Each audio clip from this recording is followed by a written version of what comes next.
자, 인사 나누고 수업하겠습니다. 안녕하세요. 예, 반갑습니다. 자, 오늘은 주택법하고 농지법 이런 것들 좀 살펴보고자 합니다. 지난주 우리가 건축법을 공부했는데 건축법상 공부했던 내용들 복습하셨죠? 하신 걸로 추정되어서 바로 3개 질문 드리고 수업을 하도록 하겠습니다. 지난주에 건축법상 지하층 그리고 주요 구조부 허가권자 생각나죠? 그리고 바닥면적 계산법 했죠? 자, 주요 구조부를 공부했는데 건축법상 주요 구조부는 약자로 어떻게 기하자 했습니까?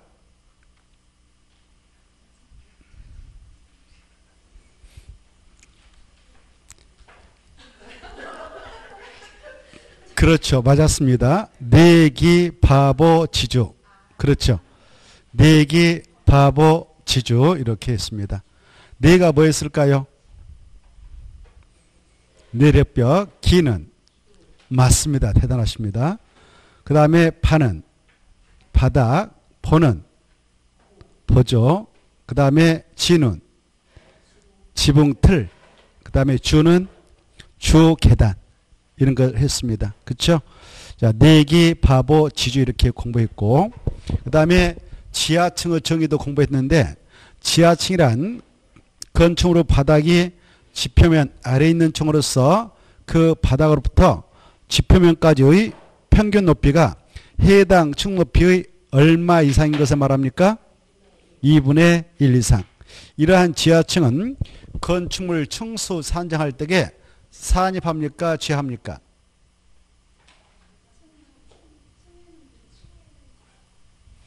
그렇죠. 지하층 이것은 건축물 층수 산정할 때는 제외된다 그랬죠. 그 다음에 이 연면적 계산할 때 연면적 뜻도 공부했는데 연면적이란 하나의 건축물의 각층 바닥면적 합계로서 이러한 연면적을 산정할 때에는 지하층의 바닥면적은 포함됩니까? 제외됩니까? 포함된다. 다만 용적률 산정에 있어서 연면적에는 지하층 면적은 제외된다 이런 걸 했습니다. 그리고 지난주에 건축법상 건축허가권자 했죠.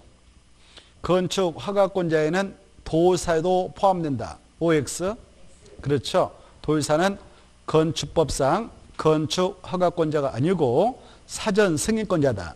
도 산하에 있는 시의 시장, 군의 군수가 허가권자로서 그네들이 허가권을 행사할 때 일정한 것들은 미리 도의사에게 사전 승인을 받도록 되어 있고 그때 승인권을 행사는 사전 승인권자에 해당하는 것이 도의사입니다라고 공부했습니다. 그러한 도의사의 사전 승인 대상 지난주에 좀 자세히 보고 우리가 끝냈는데요. 그때 도의사의 사전 승인 대상에는 주거환경, 교육환경을 보호하기 위해서 도의사가 지정 공간구역이 있다면 무엇과 무엇은 도의사에게 미리 승인을 받도록 되어 있었나요? 그렇죠. 오, 대단하시네요. 유수기. 야, 역시 열심히 하고 있음이 바로 이렇게 드러나고 있습니다. 유수기. 위가 뭐였어요? 오, 그렇습니다. 맞습니다. 숙은 숙박설 맞습니다. 유수기. 규모와 관계없이 유수기는 사전승인 대상이다라고 했고 만약 도의사가 주거환경이 아닌 자연환경 보호, 수지를 보호하기 위해서 지정 공간구역이라면 시장, 군수, 이자들 어떤 건에 대한 허가 신청이 들어오면 미리 도의사한테 승인을 받도록 되어 있었느냐. 그 층수가 3층 이상이거나 연면적 바로 1,000제곱미터 이상인 5개 건이 사전승인 대상이었는데 약자로 유숙 맞습니다. 011 그때 공은 뭡니까? 공동주택 그 다음에 1은 오 좋습니다. 일반 흑점 그 다음에 또 1은 일반 업무시설 맞습니다. 이렇게 오 대단하시네요. 이런 것들을 지난주에 공부했고 허가권자는 7명 있습니다. 그랬죠? 허가권자 특별자치시장, 특별자치도의사, 시장, 군수, 자치구의 구청장 이렇게 그리고 특별시장, 광역시장에서 총 7명이 있습니다라고 공부한 바 있습니다. 그 다음에 지난주에 건축법상 바닥면적 산정하게 될 때에 타락 중요합니다라고 공부했죠. 이 건축물 내에 타락이 설치되어 있을 때 타락의 면적이 바닥 면적 계산할 때 포함되는 경우가 있고 제외되는 경우가 있는데 이 타락이 평지봉 아래 설치되어 있다면 타락의 층고가 바로 몇 미터 이하이면 타락의 면적은 바닥 면적 산정할 때 제외됩니까? 그렇습니다. 1.5m. 만약 평지봉 아래 설치되어 있는 게 아니고 경사진 형태의 지붕 아래 타락이 설치되어 있다면 타락의 층고가 몇 미터 이하면 타락의 면적은 바닥 면적 산정할 때 제외됩니까? 1.8m 맞습니다. 그 층고가 1.8m를 초과하면 타락의 면적도 바닥 면적 계산할 때 포함된다. 이렇게 정리한 바 있습니다. 맞습니다. 자, 그러면 또 하나만 이제 이 용적률, 건폐율 뜻을 살펴본 바 있는데요. 건폐율은 대지 면적에 대한 무슨 면적의 비율을 말했습니까? 그렇죠. 건축 면적 비율. 그럼 용적률이란 대지 면적에 대한 무슨 면적의 비율을 말합니까? 연면적의 비율을 말하죠. 그때 용적률 산정 시 연면적에는 그 건축물에 어떠한 면적이 있다면 그 면적은 취하는가? 약자로 그렇습니다. 지, 주, PP. 지가 뭐나요? 지하층, 주는 그렇습니다. 지상, 부속용도의 주차용의 면적. 그 다음에 P는 안전구역 면적. 또 P는 대피 공간의 면적. 이렇게 있습니다. 지주, PP 면적은 제 용적률 산정할 때만 그렇다. 이렇게 알아두시기 바랍니다. 그리고 우리가 건축법상 건축물의 용도 분류를 공부해서 정리한 바 있는데 이 용도는 바로 뜻이 건축물의 종류가 많습니다. 그러한 건축물의 종류가 여러 가지 있는데 그러한 것들을 유사한 이용 목적별로 형태별로 묶어서 분류해 놓고 있는 것이 건축물 용도인데 이 29가지 있다고 그랬죠. 그 중에 단독주택에 해당하는 4개 있고 해당하는 것이 공동주택에 해당하는 것이 4개 있습니다. 그리고 1종 근린생활시설, 2종 근린생활시설 쭉쭉쭉 있다고 그랬죠. 이 중 바로 이 다가구주택은 어디에 속할까요? 다가구주택. 그렇죠. 단독주택. 다중주택은 그렇죠. 그것도 단독주택. 다세대주택은 공동주택. 그렇죠. 그래. 공동주택에는 4가지 있다. 아파트, 연립주택, 다세대주택, 그 다음에 기숙사 이렇게 있다고 했습니다. 단독주택의 종류도 4가지 있죠. 단독주택 하나, 다중주택 둘, 다가구주택 셋, 공간 이렇게 4개 있습니다. 자, 그리고 제1종 근린생활시설 엄청 많았죠. 그 중에 바로 이 안마원 이것도 1종 근린생활시설하고 있고 미용원, 이용원 이런 것도 1종 근린생활시설입니다. 그리고 바로 그 외에도 여러 가지 있죠. 뭐 마을회관이라든가 등등 있는데 휴게 음식점으로서 바닥면적에 얼마 미만이면 1종 근린생활시설인가 3배 이런 거 했고요. 이상이면 2종이라고 했습니다. 자, 그 다음에 2종 근린생활시설은 많습니다. 2종 근린생활시설을 들여다보면 안마시설도 그에 해당하고 그 다음에 노래 연습장도 그에 해당하며 그리고 특히 2종 근린생활시설에는 일반 음식점도 있고 그 다음에 동물병원도 있고 동물미용실도 있고 등등 있다 했습니다. 이런 여러 가지 유형의 건축물이 있는데 그러한 건축법상 적용 대상인 건축물 중에서도 바로 주택에 한해서만 특별히 적용하고 규제하겠다 해서 만들어서 시행하고 있는 법이 있는데 그 법이 오늘 공부하고자 하는 주택법입니다. 아시겠죠? 주택법. 그래서 465페이지 보면 주택법 이렇게 나옵니다. 우리가 공부하고 있는 법이 부동산에 관한 공법, 부동산 공법인데 부동산은 크게 보면 두 가지로 생각하시라고 그랬죠. 토지하고 건축물, 토지하고 건축물. 이러한 토지, 전국에 있는 토지를 대상으로 해서 규제해서 공익을 구현해 나가도록 하겠다는 법이 국토의 계획 및 이용에 관한 법률로서 가장 중요합니다. 그랬죠. 12문제 출제되고 건축물 건축생활 때 규제해서 공익을 구현해 나가도록 하겠다는 법이 건축법으로서 두 번째 중요합니다. 그랬습니다. 건축법 7문제 나옵니다. 그랬죠. 그래서 우리가 두 가지 법의 기초적인 내용을 체크한 바 있습니다. 이러한 건축물 중에서도 주택이라고 하는 것은 모든 국민의 관심의 대상이 되는 그런 건축물이죠. 주택. 우리 국민에게는 세 가지가 필요하죠. 모든 국민에게 의, 식, 주 이 정도는 다 알고 계실 겁니다. 옷은 다 해결됐습니다. 옷, 식도 나름대로 해결되었습니다만 몇 분이 지금 굶어 죽으신 분들도 있어요. 해결이 안 된 사람들도 있습니다만은 대부분 다 해결돼 가고 있죠. 문제는 주택입니다. 그렇죠? 주택. 그래서 이 주택은 바로 나름대로 좀 많은 구입비가 들어가니까 주택이 없는 국민들이 많습니다. 아직도. 그런 주택이 없는 국민의 주거안정을 도모하도록 하기 위해서 주택을 건설 공부할 때 대규모로 좀 건설을 해서 공부를 하고 공부할 때는 무주택자가 우선 공급을 받아가도록 규제하자.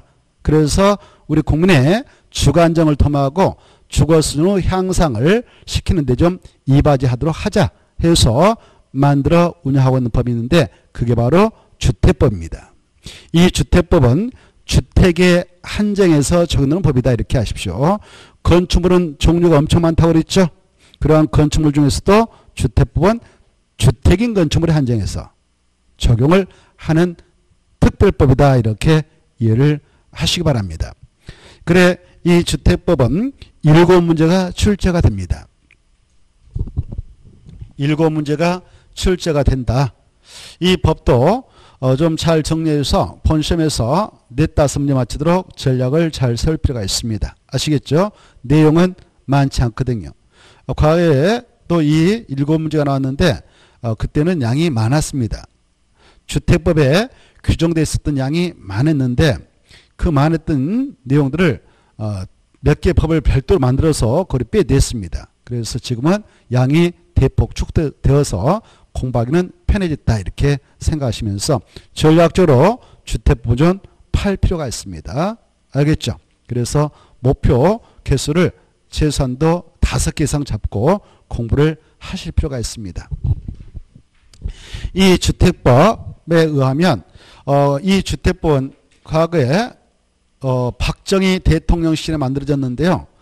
그때는 법의 이름을 좀 길게 썼습니다. 주택 건설 촉진법 이렇게. 근데 건설 촉진을 시키기 위해서 이 법을 애당초 만들었는데 그 위에 이제 대규모로 건설 공부했는데 건설 공급하게 된 후에 이게 문제가 된 것이 바로 공급 문제, 사후 관리 문제 이런 것도 좀 중요하고 주택시장을 안정적으로 관리하는 문제 이런 문제가 대두해서 법의 이름을 좀 고쳤습니다. 지금은. 그래서 그냥 주택법 이렇게. 원래 주택건설 촉진법이었는데 법의 이름을 바꿨다. 주택법으로. 그래 이 주택법은 애당초 만들었던 취지가 대규모로 건설해서 공급을 하려고 만들었던 법인 만큼 규모가 큰 것들을 대상으로 규제하고 있습니다. 이 주택이라고 하는 것도 한 집, 두 집을 표현할 때 호란 말 쓰는데 그건 단독주택 그렇게 쓰고 공동택은 한 집, 두 집을 세대란 말 씁니다. 그래서 30세대 이상. 공동택은 30세 이상을 건설 공부할 때 특별히 적용하자. 단독택은 30호 이상을 대급으로 건설 공부할 때 특별히 적용하자. 라는 법이 주택법입니다. 그래 주택법을 생각할 때는 규모가 최소한도 얼마 이상일 때 이게 떠올라야 되냐? 30, 30 이렇게. 이해되죠? 얼마요? 30, 30. 그래 여러분이 돈 있어가지고 주택을 단독택 예컨대 5호를 건설해서 바로 자기가 이용하든 팔든 하려고 합니다. 그때는 주택법을 적용받지 않습니다. 주택도 건축물이거든요. 그래서 건축법대로 하면 되는 겁니다. 이해돼요? 무슨 법대로 한다? 건축법대로 건축주로서 건축허가 신청해서 허가받고 공사 들어가서 공사 끝나면 사용승인 신청해서 사용승인 받아서 자기가 사용하든 뭐 가족들이 사용하든 팔아먹든 그건 건축법에 따라 규제를 받습니다.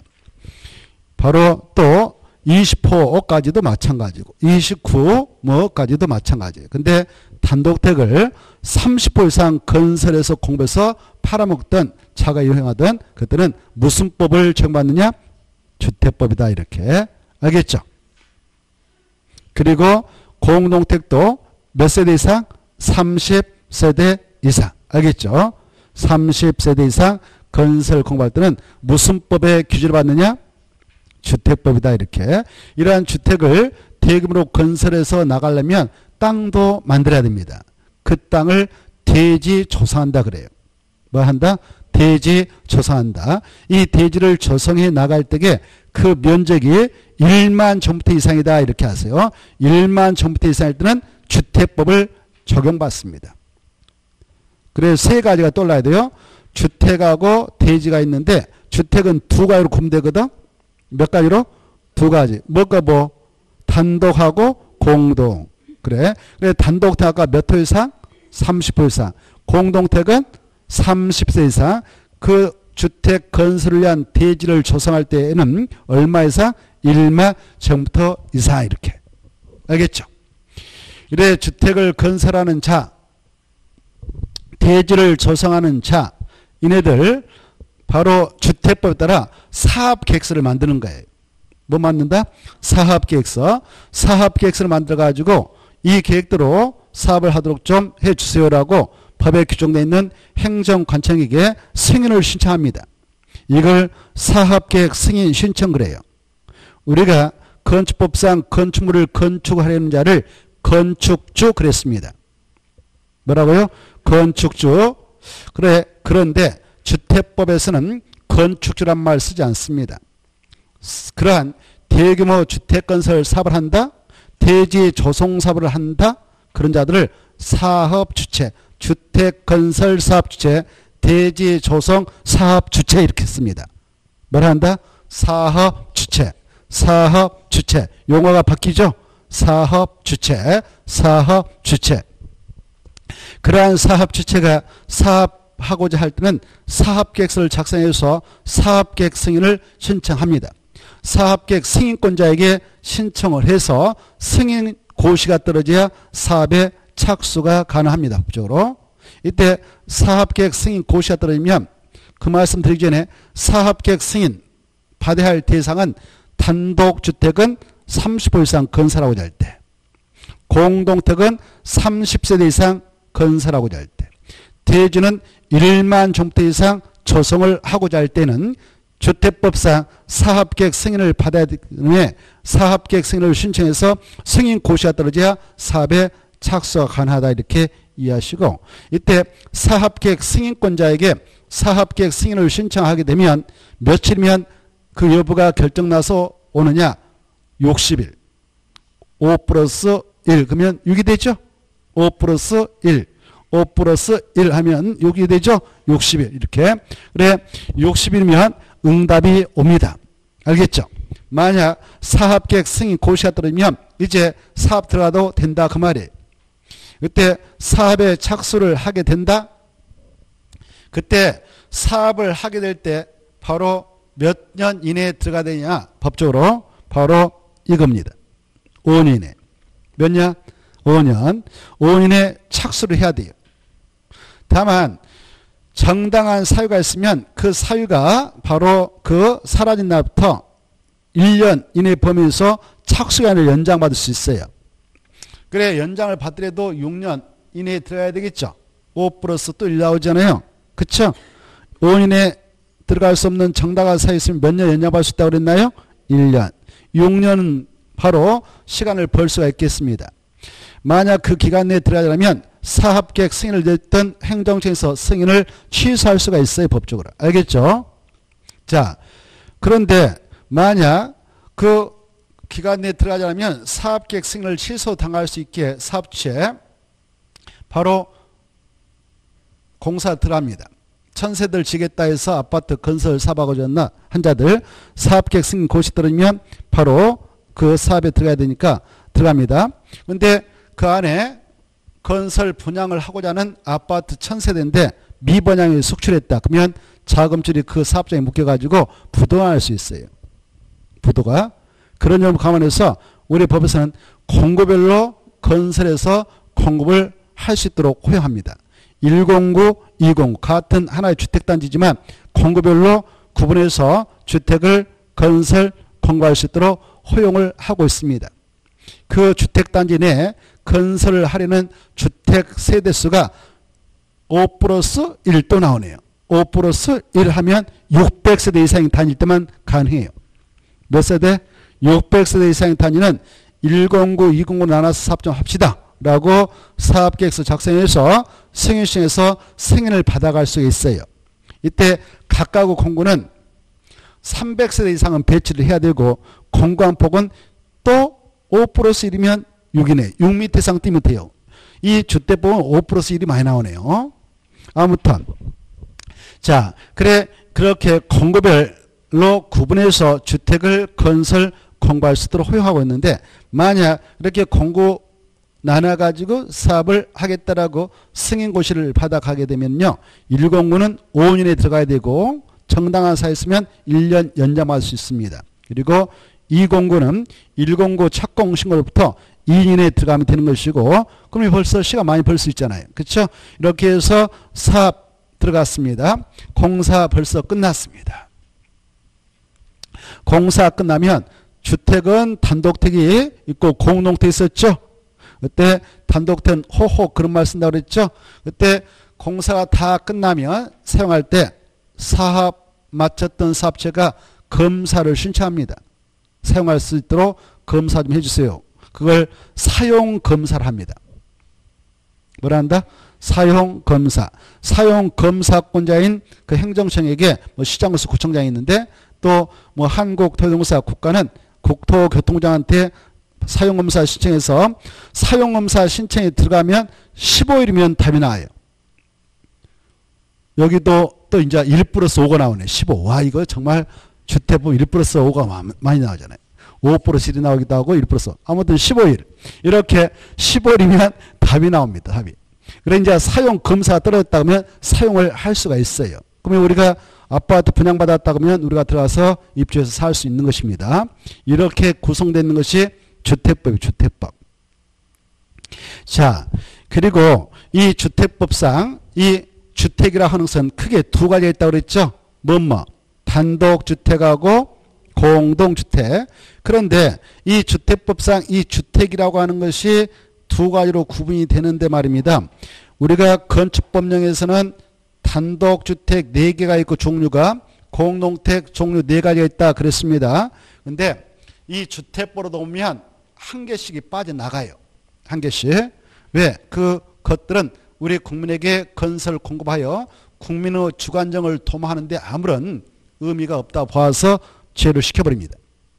단독주택의 종류가 건축법 시행령에서는 4개로서 단독주택, 다중주택, 다가구주택, 공간이 있었습니다마는 이 공간은 공직자에게 국가, 지방자치단체가 주는 주택이에요.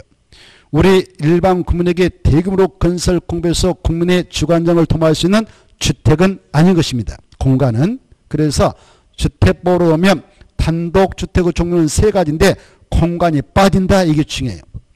아시겠죠? 뭐가 빠진다?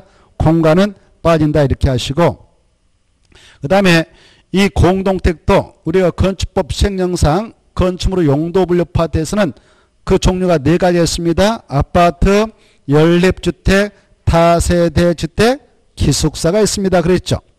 이것 중 기숙사는 주택법으로 보면 공동택의 종류에서 빠집니다. 기숙사는 왜 빠지냐? 기가 하다 기. 숙이 잠잘 숙이거든요. 그래 기거에서 잠자는 그런 건축물이 기숙사입니다. 이것은 주로 누구에게 공급되어지는 그런 주택이냐? 학교 내 학생들, 대학교, 고등학교 기숙사 있잖아요. 그렇죠? 그리고 공장 내 종업원들, 이네들에게 공급되는 그런 공동택 일종이 기숙사입니다. 일반 국민에게 대규모로 건설 공부해서 국민의 주관적을 도모할 수 있는 주택이 아니기 때문에 주택법상 공동택에서는 빠진다 이렇게 알았어요. 이해되죠? 그러면 이제 정리해 봅시다. 건축법상 주택은 총 4개, 4개에서 8가지 있었다. 근데 주택법으로 보면 바로 주택은 6가지로 줄어든다. 뭐가 빠진다? 공간하고 기숙사 이렇게 정리하시기 바랍니다. 아시겠죠? 그리고 이 주택법에서는 주택은 아니지만 준주택이라는 용어 나와요. 뭐 나온다? 준주택. 준주택은 주택이 아닌 건축물로서 주거시설로 이용할 수 있는 그런 건축물이에요. 시설이에요. 그래 그런 걸 준주택으로서 4가지를 크게 규정해 놓고 있습니다. 4가지. 4가지 뭐냐? 그러면 우리가 건축법 시행령에서는 다중생활설을 공부할 때에 제2종하고 숙박설 2가지 나눠서 공부했어요. 했죠? 다중생활설. 지난주 했는데. 그래 다중생활설로서 사용되고 있는 바닥면적기가 500제곱미터 미만이면 2종 클린생활설, 이상이면 숙박설입니다라고 공부를 했어요. 지난주에. 했을까 안 했을까요? 했을 거예요. 아마 흔적이 있을 겁니다. 흔적을 남기시라고 그랬어요. 그렇죠? 집에 가서 그것만 보시라고 그랬잖아요. 그것만 꼭 좀 체크해서 읽어보십시오. 그랬을 것입니다. 자, 그러한 것하고 또 이 건축법 시행령에서 바로 그 기숙사를 공부했잖아요. 기숙사. 그리고 오피스텔도 공부했어요. 오피스텔. 오피스텔은 건축물 용도 분류파트에서 무슨 용도로 분류해서 규정하고 있었느냐? 업무시설. 체크했을 겁니다. 지난주. 알죠? 그렇죠. 그래. 그리고 노인 복주택. 이런 것들을 주택법으로 넘어서는 준주택 이렇게 해요. 뭐라 한다고요? 준주택. 그래서 주택법에서는 준주택이라는 용어 나온다 이렇게 하십시오. 준주택이라는 용어 나온다. 준주택. 알겠죠? 뭐가 나온다? 준주택 이렇게. 자, 그리고 이 주택법에서는 국민주택도 나오고 민영주택도 나옵니다. 이따가 체크합니다. 뭐가 나온다? 국민주택, 민영주택. 이건 어마어마하게 중요한 거예요. 2가지는. 국민주택하고 민영주택. 이 국민주택은 아주 공공성이 강한 주택입니다. 공공성이 아주 강한 주택으로서 아무에게나 공급되어지는 것은 아니고 무주택 세대원에만 공급을 하는 그런 주택입니다. 무주택 세대원. 주택이 하나도 없는 그런 자들에게 그 구성원들에게 주는 것이 국민주택입니다. 이런 국민주택이 무엇일까? 이걸 다 공부하겠습니다. 그리고 국민주택이 아닌 주택을 다 묶어서 민영주택 그래요. 민영주택이 뭐다고 뜻이? 그렇습니다. 민영주택이란 국민주택이 아닌 주택, 국택을 제한 주택이다 이렇게 국택을 제한 주택을 민영주택이라 한다 이렇게 알아두시기 바랍니다. 그리고 이 주택법에서는 또 세대 구분형 공동택도 나와요. 세대 구분형 공동택. 이 아파트가 있는데 아파트 101동 101호 그 세대를 구성한다. 그때 그 주거 전용 면적이 평이란 말 써서 안 되지만 그 집의 규모가 60평짜리다. 근데 혼자 사는 사람이 있다면 너무 넓지 않겠습니까? 그래서 그 세를 받아서 세입자가 들어오도록 임차인을 받아 쓸 수 있도록 하기 위해서 바로 그 세대를 구분해서 공부할 수 있도록 허용하고 있는데 그걸 세대를 구분했다. 한 세대를 구분했다 해서 세대 구분형 공동택을 하는 거예요. 그 주거 전용 면적이 평이란 말 써서는 안 되고 제곱미터를 써야 하는데 아무튼 60평짜리 그 집이다. 그러면 한 개 자를 때에 6병으로 자르면 몇 개로 나눌 수 있을까요? 10개 나오잖아요. 10개. 그쵸? 여러분이 그걸 하나 분양받았다. 60평짜리. 그러면 법적으로 구분 소유권은 한 개가 인정되는데, 근데 여러 개로 구분이 되었기 때문에 그 한 세대를 세입자를 9명을 받고 자기가 하나 살 수가 있도록 하자라는 취지의 세대 구분형 공동택이 되는데요. 이 세대 구분형 공동택은 새롭게 건설해 나갈 수도 있고 기존의 공동택을 그런 세대 구분형 공동으로 설치도 가능합니다. 알겠죠? 신규로 건설할 수도 있고 기존 것을 새롭게 법의 기준에 맞게 설치를 할 수도 있다. 그래서 세입자 받아서 임대수익을 창출할 수 있도록 허용하고 있다. 이런 주택을 세대 구분형 공동택 한다. 우리 한글 앞에 있잖아요. 제가 세대 구분형 공동택 그랬죠. 세자 앞에는 이게 있어요. 이게 아라비아 숫자. 뭐가? 그래 1세대. 그래 한 세대는 법적으로 구분 소유권 한 개만 인정되는 겁니다. 이해돼요? 그래 아까 10개로 쪼갰다라고 합시다. 여기 A가 들어와 세 살았다. B가 이렇게. 근데 G는 갑이라는 사람이 있다. 갑에게 A가 내 것만 잘라서 소유권 좀 인정해 주세요. 이렇게 할 수 있느냐? 안 되는 거예요. 그래 구분된 공간마다 구분 소유는 절대 안 된다. 이렇게 알았어요. 그걸 세대 구분형 공동택을 한다. 알겠죠? 구분 소유 할 수 있다 없다? 없다 이거죠. 구분 소유를 할 수 없는 주택. 이따 그걸 체크합니다. 그 다음에 이 주택법에서는 주택조합이 나와요. 주택조합. 뭐가 나온다? 주택조합.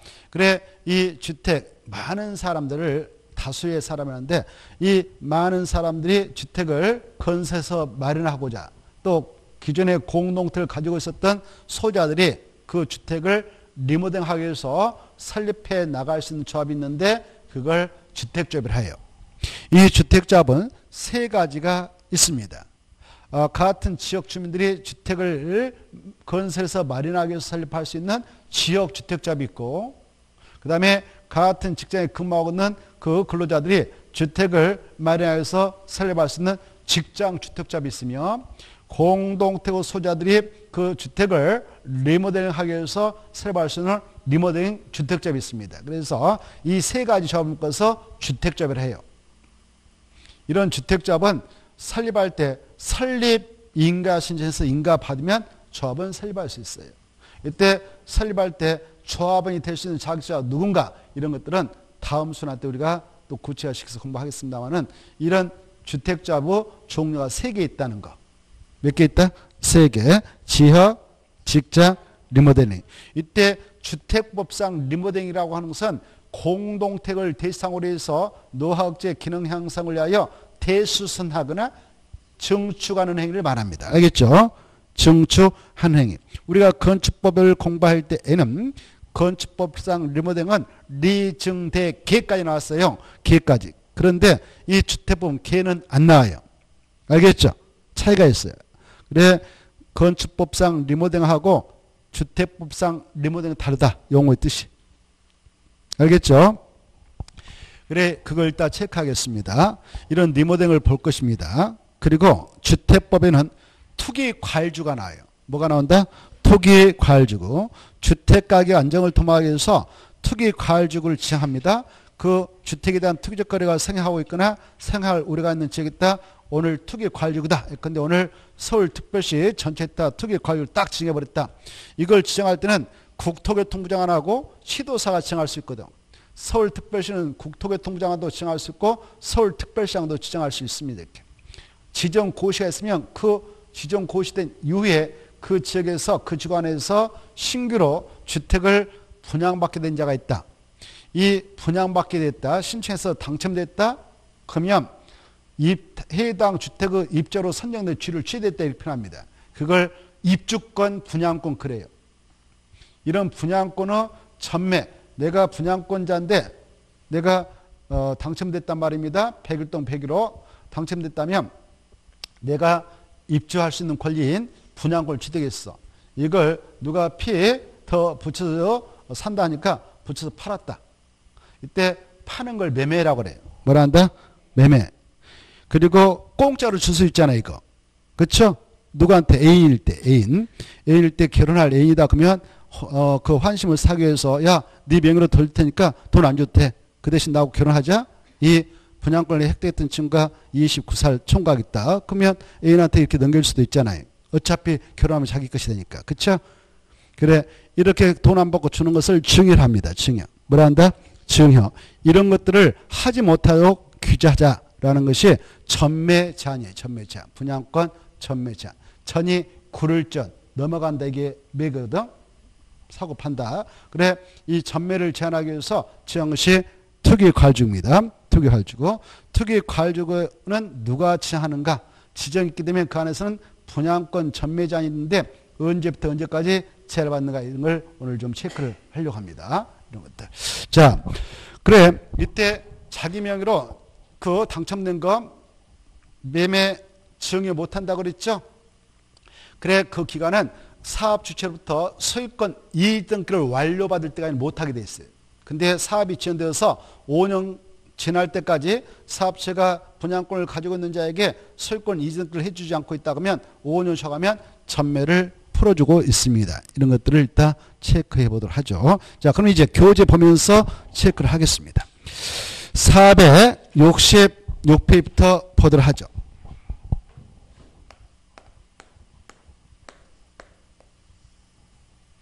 지금 우리가 무슨 법 합니까? 주택법. 주택법. 그래, 이 주택법 몇 문제 나온다고 그랬습니까? 7문제. 그리고 여러분은 7문제 썼다면 그때 맞추고자 하는 목표 개수도 써보세요. 목표 개수. 나는 노래에서 몇 개까지 맞출 계획인가 이거. 그리고 그 목표 개수를 달성하지 못하면 시험 끝나고 나서 어떻게 할 것인가 그것까지 다. 자, 다시 개수 써고 그 각오까지 써놓으시기 바랍니다. 자, 아무튼 그래 7문제 나오니까 좀 중요한 법이라 할 수 있어요. 이 법은 어떠한 내용을 정해서 어떠한 목적을 달성하고자 만들어졌는가 이걸 재정 목적, 목적이라는데 바로 대상은 주택입니다. 주택을 건설하고 공급할 때 필요한 사항을 정하겠다 이렇게 하고 있죠. 그리고 주택의 수요와 공급을 가지고 이루어지는 시장 이걸 주택시장이라고 하죠. 뭐란다? 주택시장. 주택시장은 유동적이죠. 최근 뭐 수도권은 서울은 집값이 엄청 폭등해 버렸잖아요. 이렇게. 그래 이런 주택시장을 안정적으로 관리하기 위한 필요한 사항 아까 투기 가율을 지정한다든가 또 분양가 상한제를 민간주택까지 다 민영 택지 안에서 공급된 주택까지 다 규제해버린다든가 이런 것들이 주택시장의 관리 문제예요. 그런 내용을 규정하기 위해서 이 법이 만들어졌다. 그런 내용을 정해서 궁극적으로 국민의 주거안정을 도모하도록 하겠다. 그리고 국민의 주거수는 향상에 이바지하도록 하겠다 이렇게 하고 있죠. 이것들은 가볍게 읽어보시면 돼요. 이때 주택이라고 하는 것은 주택법상 주택이라고 하는 것은 크게 두 가지로 구분돼요. 몇 가지로 구분된다고요? 두 가지. 그게 거기다 주택에다 또 맞춰봐요. 주택에다 또 맞춰놓고 이렇게 469페이지 그렇게 써놔요. 469페이지. 공부할 때 바로 거기 날아가요. 몇 표로 나간다고요? 그래. 469표로 날아가자 이렇게 딱 화살표 날려보내요. 복습할 때도 그렇게 해야 여러분이 이해하면서 따라올 수 있다 그 말이에요. 수업 시간에 했던 것도 똑같이 해야만이 효과적이거든. 알겠죠? 자, 그래 주택법은 이런 내용을 정해서 이 목적을 달성해서 만들었다 했는데 이 법에 적용돼서 주택은 크게 몇 가지로 구분된다? 몇 가지로 구분된다고요? 두 가지. 두 가지 뭐냐? 단독주택하고 뭐? 공동택. 몇 페이지 넘어갔나요 지금? 460페이지 넘어갔나요? 넘어가시라고요? 넘어가시라고. 469페이지 나오죠? 가로 1번 주택. 지금 이것은 무슨 법에 있는 것이에요? 주택법이에요. 주택법. 자, 그래 거기 보면 주택이라고 하는 것은 바로 가로 2번 단독주택하고 동그라미 2번 공동택 이렇게 되어 있죠? 있어 없어요? 있죠. 그 전에 그 위로 올라가면 가로 1번 주택이란 해가지고 끝에 있잖아요. 동그라미 1번 보고 계시죠? 끝에다 줄 거 봐요. 무엇과 무엇을 구분한다. 단독하고 공동. 무슨 법에서? 그래. 주택법상 주택이라고 하는 것은 단독주택하고 공동주택으로 구분된다. 이것도 시험에 나왔습니다. 어떻게 나왔느냐? 주택법상 주택은 단독주택, 공동주택, 복합주택으로 구분한다 이렇게 나왔어요. 복합주택이란 말 없어요. 없잖아요. 그렇죠? 두 가지로 구분돼요. 그래 주택법에서 봐봐요. 주택법에서 주택이란 말 나왔다. 그러면 둘 중에 하나다 그 말입니다. 둘 중에 하나. 단독 아니면 공동. 공동 아니면 단독 이렇게. 알겠죠? 둘 중에 하나예요. 둘 중에 이제. 그래 여기다 써버려. 여러분 말씀 단독택에다 줄 거 가지고 살짝 3개. 몇 개 있다고? 3개. 그래 3개 뭐냐? 아까 했죠. 단독주택하고 또 다중주택하고 또 다가주택 이렇게. 무엇은 아니다 아까? 그랬습니다. 공간은 아니다. 지금 주택법이니까. 그 다음에 공동택도 써요. 그다 3개라고. 몇 개 있다? 3개. 뭐? 아파트. 또 연립주택. 그 다음에 뭐? 다세대주택. 좋습니다. 그래 이렇게 기숙사는 아니다. 알겠죠? 이것도 시험에 출제된 바 있고요. 자, 이 뜻은 우리가 건축법 시행령에서 공부했던 뜻하고 똑같아. 아파트란 주택으로 쓰는 층수가 몇 개층 이상인 주택? 5. 여기 나오잖아. 5개층. 알겠죠? 그 다음에 연립주택하고 다세대주택은 주택으로 쓰는 층수가 4개층 이하인데 주택으로 쓰는 한 개의 동호 바닥면적기가 660제곱미터를 초과하면 연립주택 이하이면 다세대주택. 알겠죠? 공동택 쪽. 그 다음에 이 다중택은 많을다 무리 중이니까 많은 학생이라든가 직장이 거주할 수 있는 그런 구조주택으로서 각 실은 독립된 주거 형태는 아닌데 각 방에다 욕실은 설치해도 되지만 취사실은 싱크대도 되지만 안 된다. 그리고 주택으로 쓰는 한 개 동의 바닥 면적기는 330m 이하 되고 층수는 주택으로 쓰는 층수는 3개층 이하 된다. 이런 거 했죠. 그리고 다가주택은 세 가지 요건을 모두 충족한 공동택이 아닌 단독택인데 바로 주택으로 쓰는 층수는 3개층 이하 되고 주택으로 쓰는 한 개 동의 바닥 면적기는 660제곱미터 이하 되면 그리고 몇 세대 이하가 거주하고 있는 그런 구조주택이냐 19세대 이런 것들을 공부했습니다. 그건 똑같아요. 그 다음에 여기 보세요. 이 주택법상 주택이라고 하는 것이 정확하게 뭐냐? 한개의 주택이 뭐냐? 그때 한개의 주택이란 건축물을 일으켰다면 이 건축물 공간을 전부 주거공간으로 쓰든 아니면 일부만 주거공간으로 쓰든 이것을 주택이라고 본다 이거. 그래 이 세대의 세대원이 할 때 한 세대란 말이에요. 한 세대의 세대원이 장기간 독립된 주거 생활을 할 수 있는 그런 구조로 된 건축물로 전부가 됐던 일부가 됐던 그런 건축물을 주택으로 보는데 이 주택이라고 하는 것은 탄생될 때 부속된 토지를 바탕으로 해서 탄생되겠죠. 그래서 부속된 토지도 주택을 구성하고 있는 부분 중 가장 중요한 부분이니까 주택의 개념에 포함될까 제외될까? 포함된다. 그게 나오죠. 자, 동그라미 1번 같이 봅시다. 주택이란 세대 구성원이 그때 세자 앞에 일이 숨어 있는 거예요. 한 세대의 구성원이 바로 장기간 독립된 주거 생활을 할 수 있는 구조로 된 건축물의 전부 또는 일부 및 그 말 중에 및 그 부속 토지를 말한다 이렇게 돼 있죠. 부속된 토지는 주택에 포함된다 제외된다. 그래 그게 올해도 나왔고 3년에도 나왔는데 정말 중요해. 부속된 토지 부속 토지가 없다면 주택인 건축물은 탄생될 수 있다 없다? 여러분이 부모가 없이 태어날 수 있어 없어요? 그러듯이 이 건축물 봐보세요. 주택인 건축물도 반드시 뭐가 있어야만 탄생될 수 있습니까? 부속 토지. 이게 없으면 탄생될 수가 없습니다.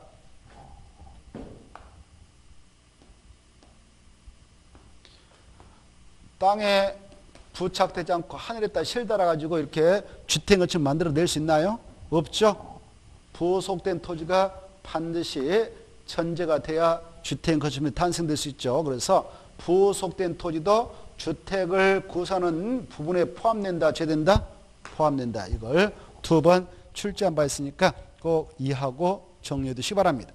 그리고 크게 두 가지로 구분된다 이렇게 되어 있죠. 그때 단독주택 3개 있고 공동택 3개 있다 했는데 그 내용은 가로 2번에서 여기 이렇게 아까 써놨다면 가로 2번 있죠. 가로 2번 구조에 따른 9번 이렇게 되어 있잖아요. 거기 동그라미 1번하고 동그라미 2번 있죠. 그리 화살표. 그래 가로 2번은 구조에 따른 9번에서 1 단독택은 3개 있다. 2 공동택 박스 안에 3개 있다. 보고 계셔요? 밑에 제일 밑에 가운데 보고 계시죠? 그거 거기다 꼭 써두세요. 체크해 두세요. 그리고 여기 기숙사는 공동택에 들어간다 안 들어간다? 안 들어간다. 공간은 들어간다 안 들어간다? 안 들어간다. 이렇게 한번 체크해. 이것까지 하면 건축법을 생각해야 되고 여기까지 하면 건축법을 생각해야 된다. 알겠죠? 주택은 하나씩 빼가지고 생각해라 이렇게. 자, 꼭 생각해 두시고요. 그 다음에 동그라미 2번 봐봐요. 준주택이 나와있죠? 준주택 아까 했어. 동그라미 2번. 준주택은 몇 가지가 있는가? 4개 있죠. 4개를 꼭 머리에다 넣도록 하셔야 돼요. 같이 준주택 봅시다. 준주택은 주택일까 아닐까? 에? 준주택은 주택일까 아닐까? 그렇죠. 주택 A니까 주택이 아니단 말이에요. 이해되죠? 여러분이 그러면 그런 준주택에 해당할 주택을 가지고 있어. 준주택에 해당한 것을 가지고 있어. 그러면 2주택자가 되겠어. 주택 내가 하나 가지고 있고 준주택에 해당한 걸 가지고 있다면 2주택자겠어. 1주택자겠어. 1주택자. 알겠죠? 그건 주택 아니니까. 오피스도 주택이다 아니다? 아니에요. 알겠죠? 자, 그래 이 준주택은 주택이에요. 그 말이에요. 주택 아니단 말이에요. 이것도 꼭 알아주시고 준주택은 다중생활설 그 다음에 기숙사 노인 복주택 오피텔 이렇게 암기하세요. 다기노 뭐라고 한다? 다기노. 다가 뭐냐 이거 특히 유념하셔야 돼. 다는 다중생활설 건축법 시행령에서 제2종에 해당 2종 근생인 다중생활설도 있고 제2종 근생이 아닌 다중생활설인 그 숙박시도 있어서 이 둘 다 주택으로 보면 다 준주택으로 분류되어 있다 이렇게 알겠죠? 그 다음에 기숙사 학생 복지도 포함 노인 복주택 오피텔 이렇게 이걸 암기할 때 뭐라 하자? 다기노호 다기노호 다기노호 다기노호. 자, 그 다음에 밑에 가로 3번 가로 3면 자금에 따른 구분해가지고 1번 넘어가 버려요. 그 위에다 써버렸어요. 다시 넘어가서 470회 넘어가지고 민영택 위에다 1 민영택 해가지고 그래서 민영택하고 2번 금택을 구분.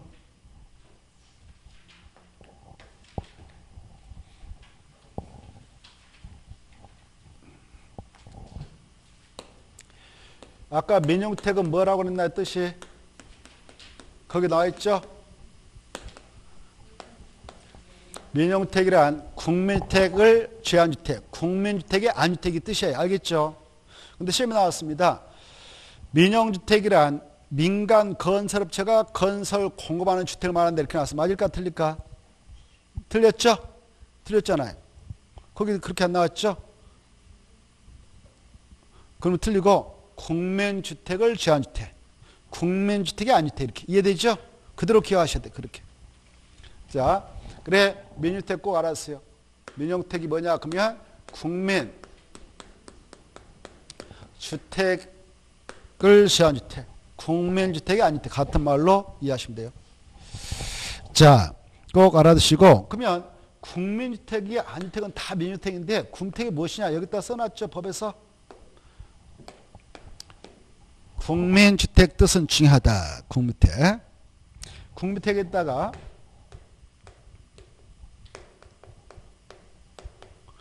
한마디 여러분 알 수 있도록 이렇게 써놔요.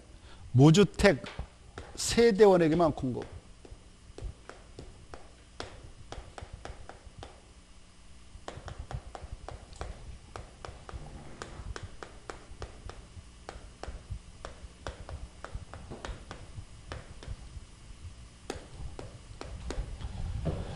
엄마, 아빠, 딸, 아들이 같은 세대로 구성됐어요. 이 4명에게 주택 하나도 없어야 돼요. 알겠죠? 그걸 무주택 세대원이라고 그래요. 그런 세대만 이걸 공급받아도록 하고 있고 공급을 해나가라라고 규정합니다. 그만큼 공공성이 강한 주택이다 이렇게 이해하시면 됩니다. 그러면 국민주택이 무엇이냐? 이건 중요하니까 정확하게 여러분은 따당따당해서 뭐랬다? 중립해가지고 중립해서 어마어마 중립해놓고 바로 의미를 음미하면서 정확하게 꿰뚫도록 노래하셔야 됩니다. 자, 이렇게 국가가 지방자치단체가 약자로 지자체라 하겠어요. 국가가 만든 공사인 한국토지공사가 한국토공이라고 합시다. 그 다음에 지방자치단체 만든 지방공사가 지공이라고 합시다. 얘네들 민간이에요? 다 공공주체예요? 공공주체죠? 공공사업체죠? 여기 봐봐. 우리 민간이 만든 게 아니고 뭐 현대건설 얘네들이 아니고 뭐 얘네들이 만들었단 말이에요. 얘네들이 이렇게 건설했어. 건설한 주택이에요. 주택. 봐봐요.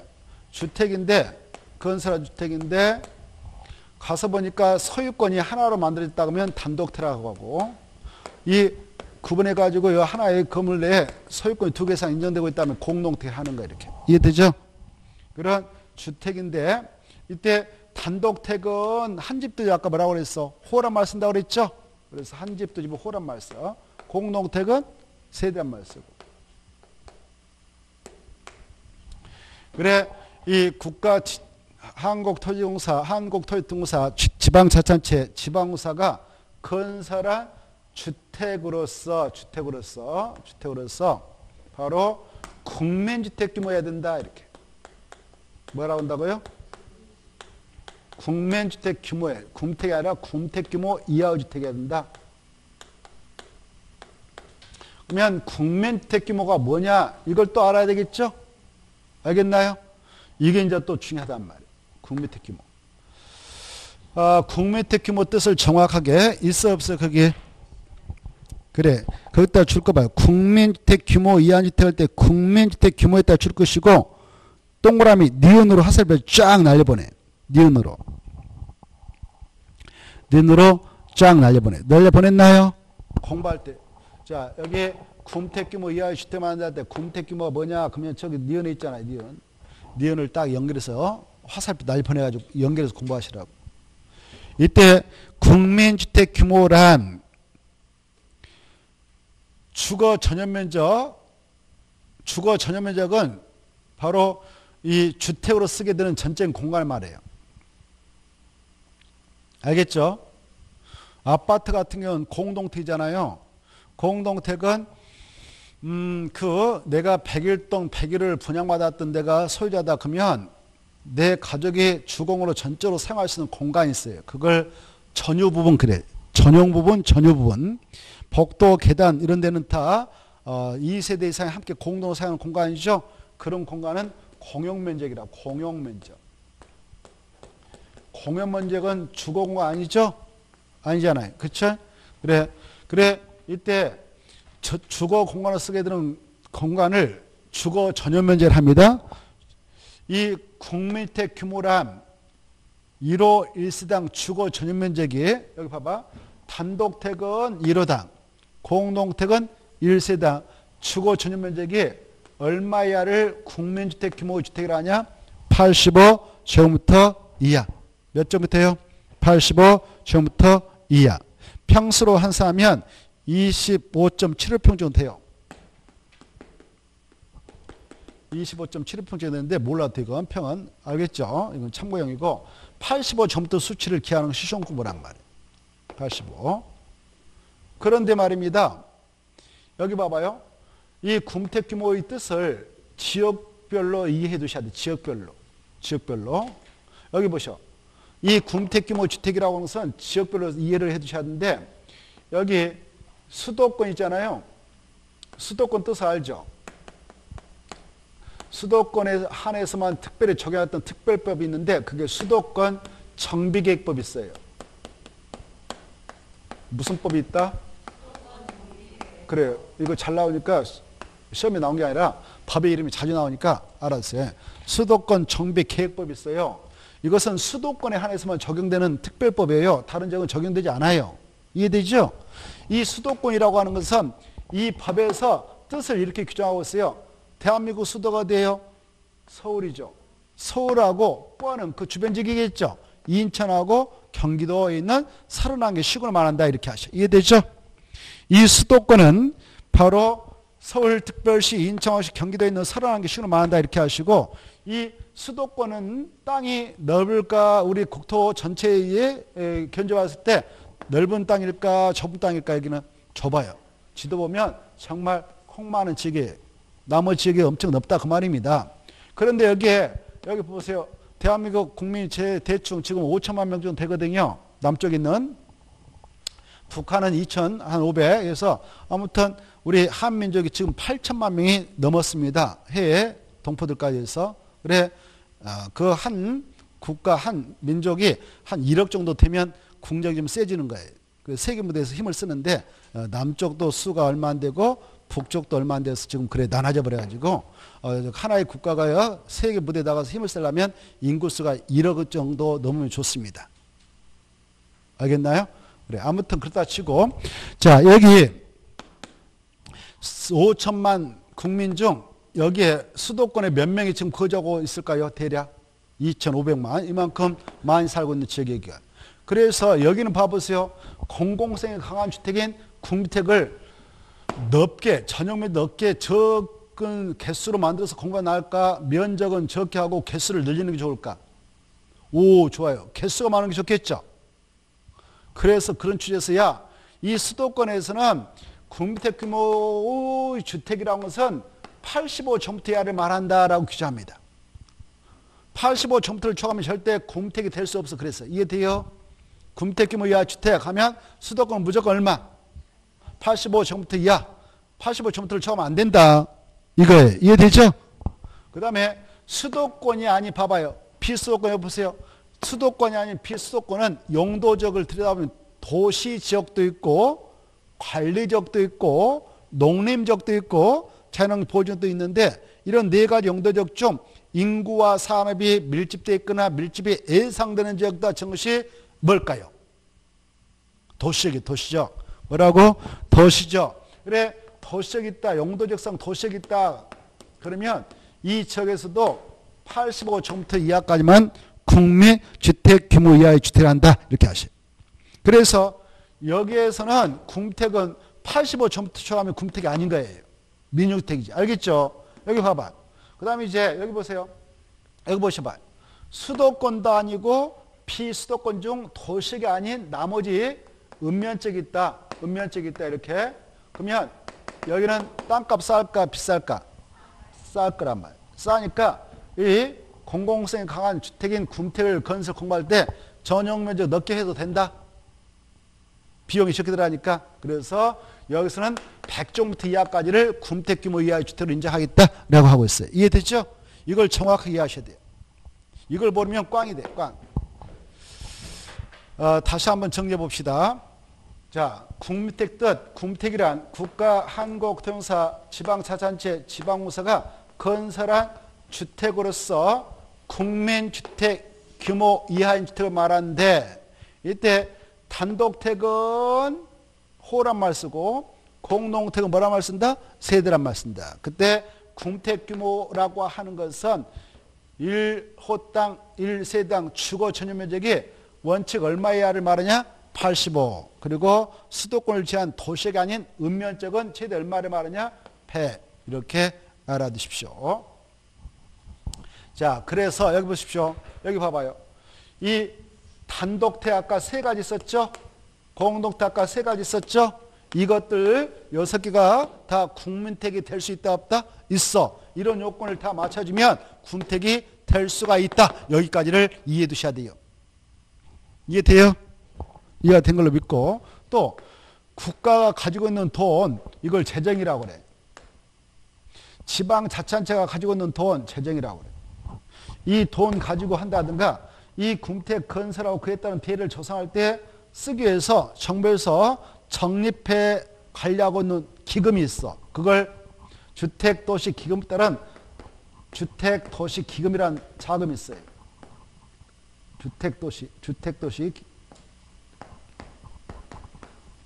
주택도시기금이라는 게 있습니다. 알겠나요? 이 기금, 주택도시기금을 적립하고 있어. 로또 복권 팔았다 뭐 해가지고 채권 팔아서 적립하고 있는 기금이 있습니다. 이걸 뭐라 한다고요? 주택도시기금이 있어. 이 기금이라는 자금 있지 않겠습니까? 이 자금을 여기 봐봐요. 이런 돈을 지원받았어. 뭐 받았다고? 지원받아서 이렇게 건설을 하든, 여기 봐봐. 건설하든 아니면 있었던 주택을 개량하든 알아야 돼. 개량. 이 돈 가지고 개량해도 건설해도 단독돼서 건설되든 공동 건설하든 군택 규모 이하의 주택이면 군택이 된다. 이렇게 알았어요. 연결되는 거야. 연결돼. 자, 거기 2번 국가지자체 재정 주택도시기금이라고 하는 자금을 지원받아서 건설되거나 개량되는 주택으로서 국민주택 규모 이하의 주택을 말한다. 여기까지 이해를 해 두시기 바라고 잠시 쉬었다가 이어서 보도록 하겠습니다.